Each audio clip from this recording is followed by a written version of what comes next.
ইফতারিতে একটু ভাজা পোড়া কিছু না হলে মনে হয় যেন ইফতারিটা সম্পূর্ণই হলো না। তো সেই জন্য আজকে আমি ইফতারির জন্য বানিয়ে নিলাম চিকেনের পুরভরা কচুরি। কিভাবে বানালাম চলো তাহলে রেসিপিটা একটু দেখে নিই। 1 কাপ ময়দা, একটু কালো জিরে, কয়েকটা গোটা জিরে, স্বাদ মতো লবণ আর 2 চামচ মতো সাদা তেল দিয়ে খুব ভালোভাবে ময়াম দিয়ে নেব। ময়াম দেওয়া হয়ে গেলে অল্প অল্প জল দিয়ে একটা শক্ত ডো তৈরি করে নেব।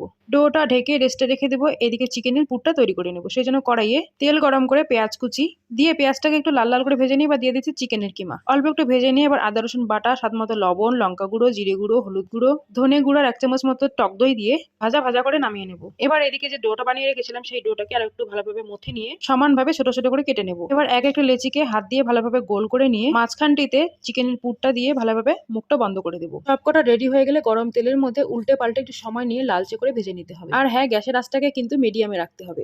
হাই হিটে ভাজলে কিন্তু উপরে কালার চলে আসবে, ভিতর থেকে সেদ্ধ হবে না। এই যে সমস্তগুলো ভালোভাবে ভাজা হয়ে গেলে নামিয়ে নিচ্ছে। আর দেখো কতটা ক্রিস্পি হয়েছে। আমি এখানে কচুরিগুলো সার্ভ করছি তেঁতুলের টক ঝাল মিষ্টি একটা সস দিয়ে।